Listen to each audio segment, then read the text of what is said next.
सभी को जय मसीह की। आज मैं अपने जीवन की उस गवाही को बताने जा रहा हूँ जो मेरे जीवन को बदल दी है और मेरे जीवन को एक नई दिशा दी। उस घटना ने कोविड चल रहा था, 2020 की बात है, जुलाई का महीना। मैं राजाजीपुरम के सरस्वती शिशु मंदिर स्कूल में पढ़ाता था और उस समय कोविड में क्लासेस तो नहीं चल रहे थे, ऑनलाइन क्लास चलते थे। तो मैं अपने बेटे को स्कूल लेकर के चला जाता था, लेकिन मुझको ये नहीं पता था कि वहाँ पर अचानक से उसकी किसी दिन तबीयत ख़राब हो जाएगी। और एक दिन अचानक से हम लोगों ने लंच किया और वहाँ पर उसकी तबीयत अचानक से ऐसी ख़राब हुई, उसका मुंह टेढ़ा हुआ और उसको अजीब सा दौरा पड़ा। मैं आपको बता दूं कि मेरा बेटा उस समय 15 साल का था और उस समय मैं उस घटना से इतना घबरा गया, क्योंकि मेरा बेटा इस तरह से कभी बीमार नहीं पड़ा था, ना ही कभी उसको दौरे पड़े थे। मैं उसकी बहुत केयर करता था, उसकी माँ से ज़्यादा उसको देखभाल करता था। लेकिन उस दिन की घटना ने मुझको झकझोर दिया कि जब मैंने बेटे को बिल्कुल बेसुध, उसको कुछ दिख नहीं रहा था, यहाँ तक कि वो किसी को पहचान तक नहीं पा रहा था। किसी तरह से हम उसको संभाले और वहाँ के प्रिंसिपल ने, वहाँ की आया ने पानी डाला, छिड़काव किया। अच्छा, कोविड का समय था तो किसी डॉक्टर को जल्दी नहीं बुला सकते थे और स्कूल की बात थी, तो हम स्कूल में भी किसी डॉक्टर को इसलिए नहीं बुला सकते थे कि उस समय परमिशन नहीं थी कि किसी बच्चे को स्कूल में ले जाया जाए। लेकिन फिर भी मैं टीचर था तो मैं अपने बच्चे को अपने साथ ले गया था कि मेरे साथ रहेगा और मैं उसको थोड़ा सा देख रेख भी स्कूल में कर लूँगा। ऑनलाइन क्लास चलते थे, कोई आता नहीं था, हम 2-4 टीचर रहते थे, हम लोग ऑनलाइन बच्चों को काम देते थे। तो जब तबीयत ख़राब हुई फिर मैं उसको घर लेकर के घर आया और फिर जब डॉक्टर को दिखाया जा कर के, अपने फैमिली डॉक्टर डॉक्टर को, तो मेरे बेटे को डॉक्टर ने बोला कि इसको पहले ऐसा कभी हुआ नहीं। उन्होंने पूछा, फिर कुछ दवाएं दे दी और उसको घर भेज दिया और उन्होंने ये हिदायत दी कि अगर इसको दोबारा फिर से ऐसा दौरा पड़ता है तो आपको इसका सीटी स्कैन करवाना पड़ेगा। वो दिन शुक्रवार का दिन था। उसको उस दिन तो कुछ नहीं हुआ, शनिवार को कुछ नहीं हुआ और कहते 2-3 दिन के बाद सोमवार की सुबह उसको फिर से वही दौरा पड़ गया। सुबह नहाने के बाद जब वो आगे की ओर झुका तो वो गैलरी में बाथरूम के बाहर ही गिर गया था और उसी तरह से उसका मुंह टेढ़ा हो गया, उसको कुछ दिखना बंद हो गया, यहाँ तक कि उसकी मतलब सोचने समझने की सारी शक्ति जैसे चली गई। फिर हम लोगों ने उसको डॉक्टर के कहने पर सीटी स्कैन करवाया जा कर के। उसको तब भी होश नहीं था। करीब ये घटना सुबह 8 की बजे की थी, 10 बजे सीटी स्कैन हुआ। उस समय भी उसको होश नहीं था, वो किसी को पहचान नहीं पा रहा था। फिर हम अपने बेटे को लेकर के अपनी बड़ी बहन के घर चले गए। वहाँ पर बड़ी बहन मेरी प्रभु यीशु से जुड़ी हुई थी, प्रभु यीशु के नाम को मेरे को कई बार बता चुकी थी कि प्रभु के पास चला करो, प्रभु को ग्रहण कर लो, प्रभु बहुत भला है, बहुत कुछ उन्होंने बताया। लेकिन मैं श्री कृष्ण भगवान की भक्ति करता था, श्री कृष्ण को ही मानता था, इसीलिए मैंने अपने बेटे का नाम कृष्णा रखा था। तो मैं उस समय बहुत टूटा हुआ था, क्योंकि मेरे दो दो बेटे मेरे आंखों के सामने मृत्यु को जा चुके थे।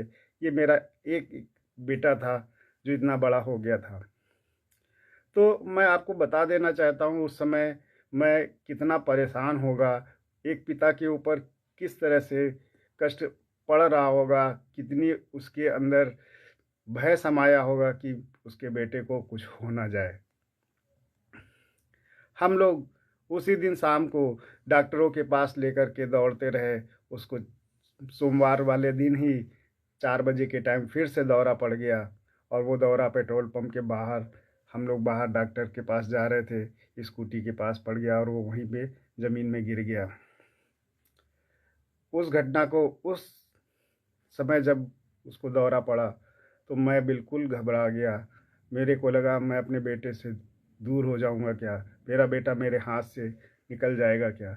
लेकिन फिर शाम को 7:30 बजे के करीब जब हम लोग घर में थे, दीदी के घर एक भैया आते थे जो परमेश्वर प्रभु यीशु से जुड़े हुए थे, और उन्होंने मेरे बेटे के लिए केवल 5 मिनट के लिए प्रार्थना की थी।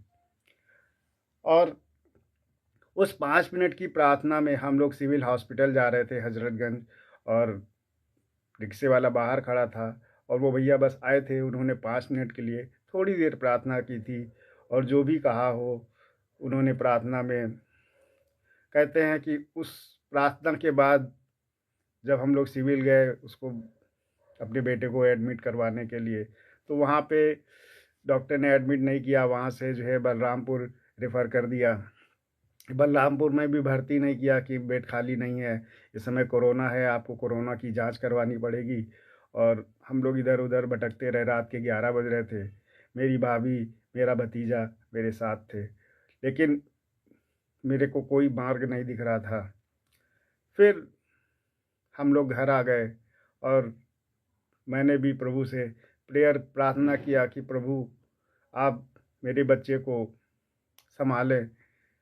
शायद परमेश्वर ने मुझको अपने से जोड़ने के लिए, अपनी पहचान देने के लिए मेरे जीवन में ये घटना को लेकर के आए। कहते हैं उस प्रार्थना ने मेरे बेटे के जीवन में वो कार्य किया कि उसके बाद कई दिन तक इलाज तो चला, लेकिन जो सीटी स्कैन में रिपोर्ट आई थी वो नॉर्मल नहीं थी। दिमाग की नस में क्लॉटिंग थी, नस ब्लॉक हो रही थी, उसकी वजह से झटके आ रहे थे। डॉक्टर ने टाइफाइड भी बताया कि इसको टाइफाइड हो गया है, सीने में जकड़न बहुत है, ऐसे करके बहुत सी चीज़ें बताई। मैं ब्लड की जांच करवाता तो कभी सीटी स्कैन एक बार और करवाया। इस तरह से मैं परेशान था। लेकिन उसके बाद में, प्रेयर करने के बाद में, जितनी भी जांचें हुई सारी जांचें नॉर्मल आई, किसी में कुछ भी नहीं निकला।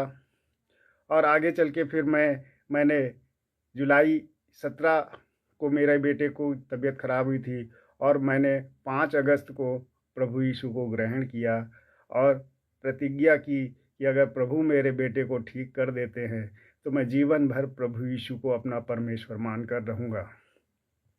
परमेश्वर मेरे जीवन में अद्भुत रीति से कार्य किया। मेरा बेटा आज तक ठीक है, उसको उसके बाद कभी कोई दौरा नहीं पड़ा, और वो बिल्कुल स्वस्थ है। और परमेश्वर ने मुझको भी संभाला। परमेश्वर ने मुझको एक ऐसे पाप से निकाला कि परमेश्वर ने मुझको उद्धार दिया, अपनी पहचान दी। यहाँ तक कि मैं परमेश्वर को, मैंने अपने बचपन से परमेश्वर को ढूंढा कि परमेश्वर आप कहाँ हैं, क्यों आपकी शक्ति नहीं मिलती, परमेश्वर क्यों आपकी तरफ से कुछ रिप्लाई नहीं मिलता। हम आपके आगे रोते हैं, प्रार्थना करते हैं, गिड़गिड़ाते हैं, गीत गाते हैं। मैंने 2016 से लेकर के 4 अगस्त मैं दिखा सकता हूँ, मेरे पास डायरियाँ रखी हैं। मैंने प्रतिदिन परमेश्वर के लिए एक भजन लिखा है, लेकिन उन भजनों का कोई मोल नहीं, क्योंकि मुझको कभी भी कोई रिप्लाई नहीं मिला। लेकिन जब मैंने प्रभु यीशु से प्रार्थना और उनके वचन की ओर मैं मुड़ा, तो परमेश्वर ने मेरे जीवन में अद्भुत रीति से कार्य किए, जो मैं अपनी गवाही के रूप में इसके दूसरे भाग में बताऊंगा कि परमेश्वर ने किस तरह से मेरे जीवन में मुझको अपने जीवन के चमत्कार दिखाए। उन चमत्कारों के द्वारा मैं परमेश्वर से जुड़ गया, और परमेश्वर से जुड़ता चला गया। और आज प्रियो, आपको अपने इस जीवन की घटना को बता करके बहुत प्रसन्न हूँ कि परमेश्वर भला है हमेशा। वो हमेशा अपने बच्चों के जीवन में, अपने बनाई हुई सृष्टि के उसमें परमेश्वर अच्छा ही करता है। परमेश्वर ने हमको अपने स्वरूप में बनाया है, और हमको अपने जैसा रूप दिया है। परमेश्वर भला है, और उसने मेरे जीवन में इतनी भलाइयाँ की है कि मैं अगर उनको गिनवाऊँ तो शायद 2-4 घंटे मैं बोलता ही रहूँगा, और मेरी बातें ख़त्म नहीं होंगी। परमेश्वर ने मुझको अद्भुत रीति से इस समय भी संभाल रखा है। मेरे जीवन में जीने की आशा बिल्कुल ख़त्म थी। मैं जीना नहीं चाहता था, बस अपने बेटे के लिए जी रहा था कि मेरे बेटे को कौन संभालेगा, कौन उसका भविष्य देखेगा, क्योंकि मेरे परिवार की स्थितियां भी कुछ सही नहीं थी, और मैं इसी कारण बहुत ज़्यादा टूटा हुआ था अंदर से। लेकिन परमेश्वर ने मुझको संभाला। सबसे पहले परमेश्वर ने कहा कि मैं तुमको अपनी शांति देता हूँ, और वाकई परमेश्वर ने मुझको अपनी शांति से भर दिया।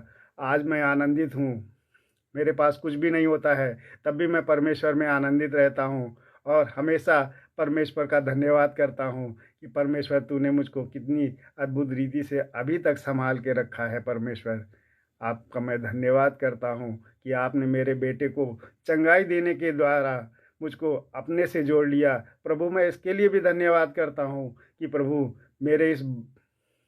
मेरे द्वारा आपके वचन का प्रचार हो और आपसे से ज़्यादा लोग जुड़ें जो अपने जीवन में निराशाओं में हैं, परेशानियों में हैं, बीमारी में हैं, उनको कोई सहारा देने वाला नहीं।